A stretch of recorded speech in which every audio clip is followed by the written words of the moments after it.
اعوذ باللہ من الشیطان الرجیم بسم اللہ الرحمن الرحیم سبحان الذی اسری بعبدہ لیلا من المسجد الحرام الى المسجد الاقصى الذی بارکنا حولہ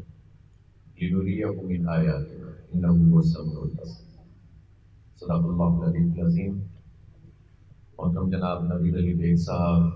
محترم اجمل سراج صاحب، سلمان شیر صاحب، مرزا صوبان بیگ صاحب اور اس محفل کے روح رواں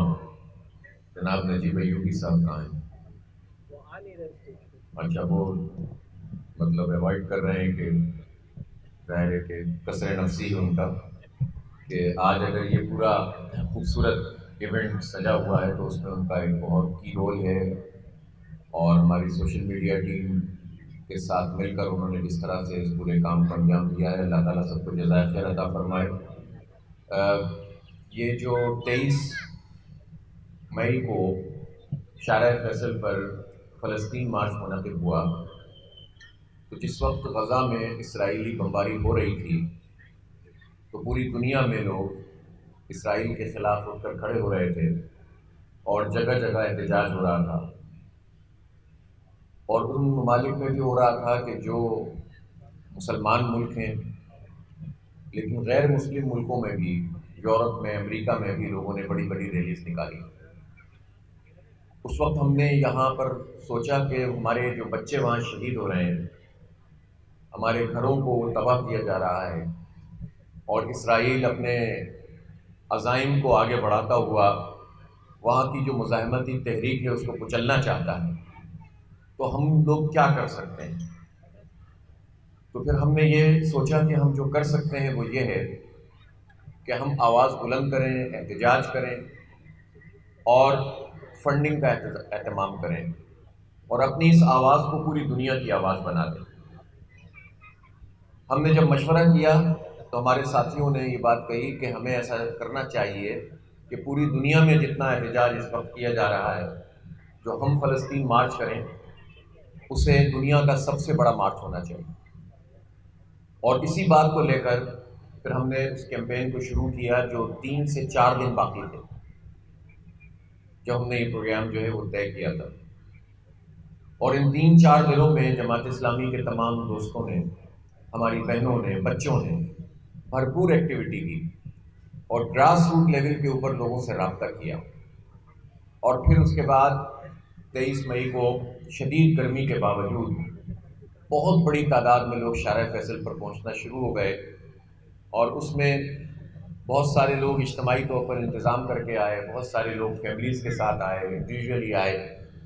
اور پھر دیکھتے ہی دیکھتے ہمارا یہ فلسطین مارچ واقعی دنیا کا سب سے بڑا مارچ بن گیا۔ اور یہ بات ہم نے نہیں کہی بلکہ ان لوگوں نے کہی کہ جو واقعی صہیونیوں کا مقابلہ کر رہے ہیں، جو جہاد کی شمع کو جلائے ہوئے ہیں، جو مزاحمت کے کوہ گرا بنے ہوئے ہیں، اور وہ ہیں ہمارے حماس کے مجاہد۔ اس وقت روئے زمین پر اگر کوئی اجتماعی طور پر کوئی تحریک دین کے غلبے کے لیے باطل کی مزاحمت کرتے ہوئے اگر کوئی تحریک روئے زمین پر موجود ہے تو اس میں کشمیر اور فلسطین کے مجاہدوں کا بہت بڑا کردار ہے، اور حماس اس لحاظ سے ممتاز مقام رکھتی ہے کہ وہ جس جگہ پر موجود ہے اور اس کو کنفائن کر کے، دھکیل کر اس غزہ کی چھوٹے سے علاقے پر محدود کرنے کی کوشش کی گئی کہ جس میں صرف 20 لاکھ نفوس رہتے ہیں، اور 3 طرف سے اسرائیل اور سمندر ہے، ان کے لیے آنے جانے کا کوئی راستہ نہیں ہے، چیزیں ان تک پہنچ نہیں سکتی، اور صرف ایک راستہ ہے جو رفح کراسنگ کہلاتا ہے، جو ایجپٹ کے ساتھ، مصر کے ساتھ ملا ہوا ہے۔ اور آپ کو معلوم ہے کہ ماضی میں کس طرح سے ہمارے مسلم حکمرانوں کی نااہلی اور امریکہ اور صہیونی طاقتوں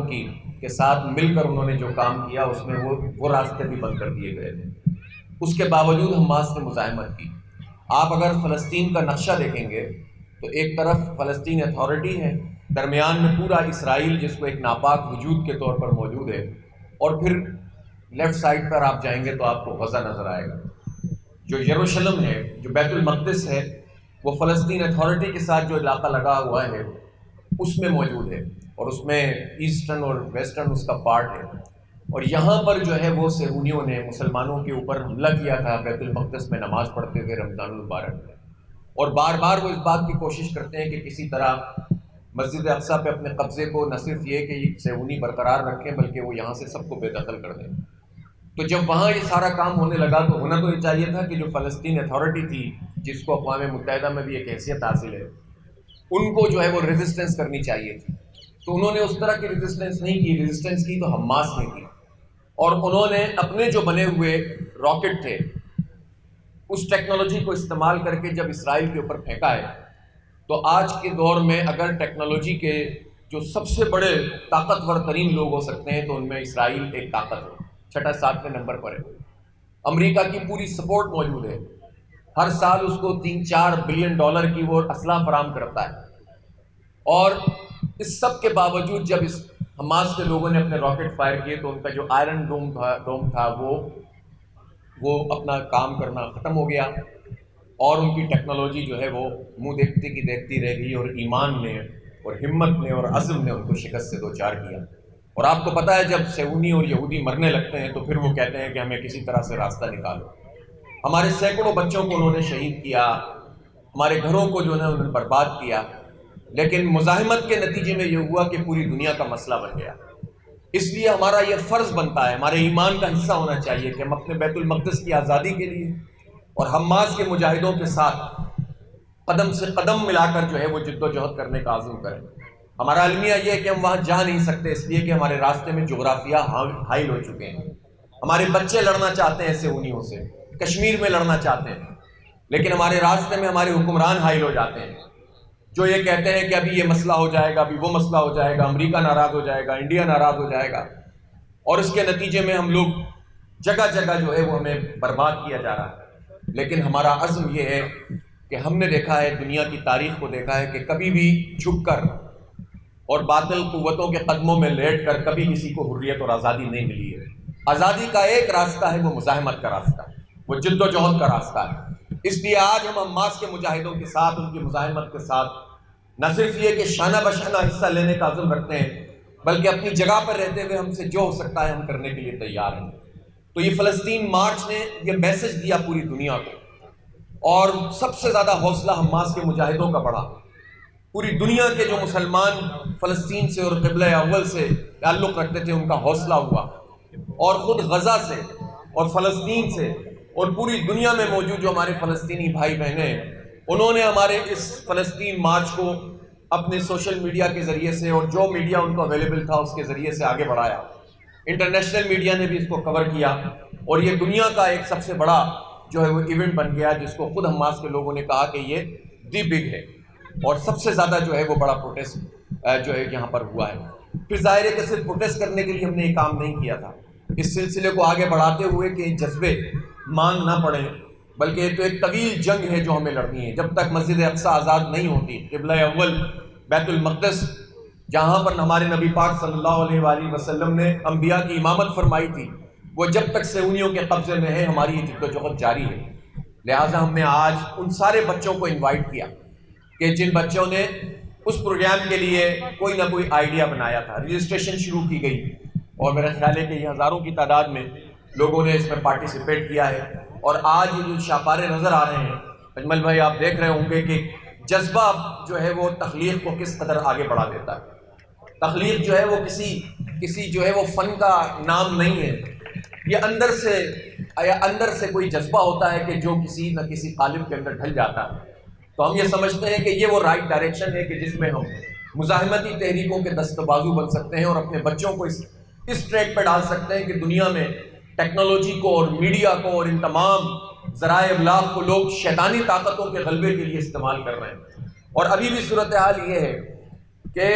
سوشل میڈیا، جس کو کہا جاتا ہے کہ بڑا آزاد میڈیا ہے، لیکن یہ سوشل میڈیا نہ جانے اس کو کیا ہو جاتا ہے کہ جب فلسطینیوں کے لیے آواز بلند کی جائے، جب ہولوکاسٹ کی بات کی جائے، جب اسرائیلیوں اور صہیونیوں کے ظلم کے خلاف آواز اٹھائی جائے، جب جو ہے وہ ہم انڈین آرمی کے خلاف بات کریں اور وہاں مزاحمت کرنے والوں کی ساتھ دینے کی بات کریں، تو یہ سوشل میڈیا جو نام نہاد آزادی رکھتا ہے، یہ در حقیقت ایک کنٹرولڈ میڈیا ہے،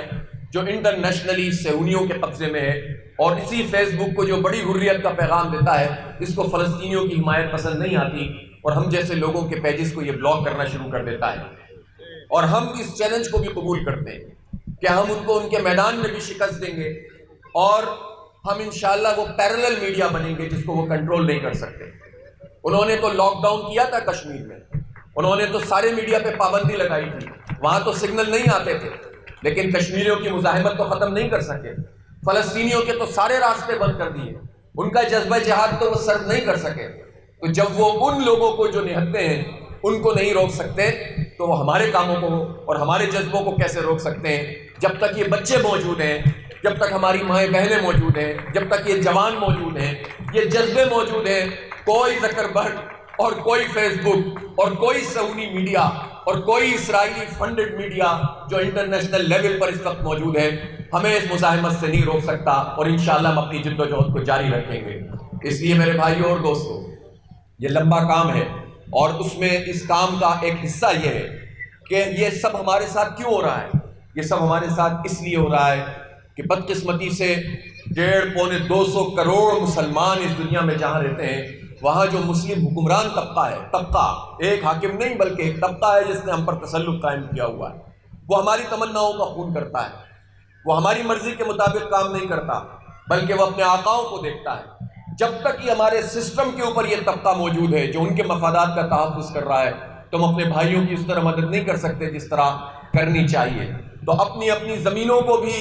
ان صہیونی آلائے کاروں سے نجات دلانی ہے، اپنے اپنے ممالک میں بھی ان امریکی ایجنٹوں کو بے نقاب کرنا ہے، ان انڈیا کے قدموں میں بیٹھ کر، ان کے چرنوں میں بیٹھ کر کشمیر کا سودا کرنے والوں کو بھی ہمیں بے نقاب کرنا ہے، اور اپنے معاشرے کے میں بھی اسلام کا ایک انقلاب برپا کرنا ہے تاکہ عدل اور انصاف بھی ہو، تاکہ پھر قرآن کی اس پکار پر کہ جس میں قرآن کہتا ہے کہ تمہیں کیا ہو گیا ہے کہ تم لڑتے نہیں ہو اللہ کے راستے میں، ان لوگوں کے لیے، ان بوڑھوں کے لیے، ان جو ہے وہ عورتوں کے لیے اور بچوں کے لیے کہ جو کمزور پا کر دبا لیے گئے۔ اس لیے میں آپ سب لوگوں کو مبارکباد پیش کرتا ہوں، اپنی سوشل میڈیا ٹیم کو بھی،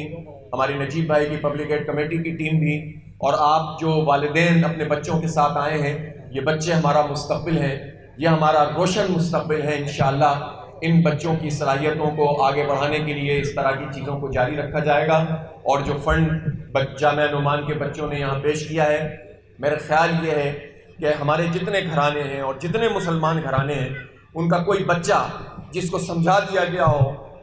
وہ پیچھے نہیں رہا ہوگا، اور اس سب نے جو ہے وہ اپنے اپنی عیدی کو یا اپنے اپنی جو ہے جیب خرچ ہے اس کو اپنے فلسطینی بچوں اور بھائیوں کے لیے دیا ہوگا۔ ابھی تک بھی اگر کسی بچے تک یہ پیغام نہیں پہنچا تو یہ ماں باپ کا کام ہے کہ انہیں بتائیں کہ یہ کتنا بڑا کام ہے۔ آج اس عمر کے اندر جو بچے اللہ کے راستے میں خرچ کریں گے، انشاءاللہ پوری زندگی اس راستے میں اور اس کام کو جاری رکھیں گے۔ اسی لیے ضرورت اس بات کی ہوتی ہے کہ ہم بچپن سے ہی لوگوں کو صحیح راستے کی طرف ڈھالیں۔ ایک مرتبہ پھر آپ کو مبارکباد پیش کرتا ہوں، اللہ تعالیٰ ہمارے قبلہ اول کو آزادی نصیب فرمائے، ہمارے کشمیری بھائی بہنوں بچوں کو یا اللہ آزادی نصیب فرمائے، اور اسلام کا بابرکت نظام اس زمین کے اوپر قائم فرمائے تاکہ عدل ہو اور انصاف ہو اور ظلم کا خاتمہ ہو۔ وآخر دعوانا الحمدللہ رب العالمین۔